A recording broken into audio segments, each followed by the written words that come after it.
ନମସ୍କାର ସାଙ୍ଗମାନେ, ମୁଁ ଆଜି ଭିଡ଼ିଓଟେ ବନେଇବା ପାଇଁ ମୋର ଆଜି ଲେଟ୍ ହେଇଗଲା। ଆଉ ଘରୁ ବାହାରି ଆଉ ଭିୟୁଟା ବି ଆଜି ବହୁତ ସୁନ୍ଦର ଲାଗୁଛି, ଦେଖିପାରୁଥିବେ ବହୁତ ସୁନ୍ଦର ଲାଗୁଛି। ତ ଆଜି ଆମେ ନଦୀକୁ ଯାଉଛୁ। ଆମର ସାନ ଭାଇ ପଛେ ପଛେ ଆସୁଛି। ଆଉ ଏଠି ମେଘ ବି ଆଜି ମେଘ ପାଗ କରିଛି, କେତେ ବାଦଲ କରିଛି, ଟିକେ ବର୍ଷା ପାଗ ସମ୍ଭାବନା, ବର୍ଷା ହେବାର ସମ୍ଭାବନା ଅଛି। ତ ଏଠି ଗୋଟେ ଦେଖିଲି, ଗୋଟେ ଆମର ଫୁଲ ଗଛ ଗୋଟେ ଦେଖିଲି, ନଦୀ ସାଇଡ୍ ମାନେ ପୋଖରୀ ସାଇଡ଼୍ରେ ଥିଲା। ତ ବହୁତ ସୁନ୍ଦର ଦେଖାଯାଉଛି। ତ ଏଠି ଦେଖିଲି ଗୋଟେ ଗଛଟିରେ କେତେ ସୁନ୍ଦର ଚଢ଼େଇ ମାନେ ଅଛନ୍ତି। ଆଉ ଗୋଟେ ଫଳ ଗୋଟେ ଅଛି ଡୁମୁରି ବୋଲି କଣ, ତା ଗୋଟେ ପୋଡ଼େଇ ବୋଲି କୁହନ୍ତି। ତାପରେ ଆସିଲି, ଦେଖିଲୁ ଯେ ଏଠି ସବୁଆଡ଼େ ଫଳିଛି।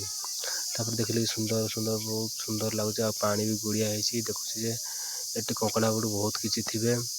ତାପରେ ଦେଖିଲି ସବୁଆଡ଼େ, ଓ କି ସୁନ୍ଦର, ଆଜି ଏଠି ଗାଧୋଇବା ପାଇଁ ବସୁଛୁ। ତାପରେ ଏଠି ଘାସ ଦେଖିଲି, କେତେ ସୁନ୍ଦର ଘାସ ଅଛି। ବର୍ତ୍ତମାନ ମାନଙ୍କୁ କାଟିକି ଦେଲେ କେତେ ସୁନ୍ଦର। ହଁ ସାଙ୍ଗମାନେ, ଭିଡ଼ିଓଟି କେମିତି ଲାଗୁଛି? ଭିଡ଼ିଓଟି ଯଦି ଭଲ ଲାଗିଥିବ ଲାଇକ୍ ସବସ୍କ୍ରାଇବ୍ ଜମାରୁ ଭୁଲିବନି, ଆଉ କମେଣ୍ଟ କରିବା ଜମାରୁ ଭୁଲିବନି। ରହିଲି, ଜୟ ଜଗନ୍ନାଥ।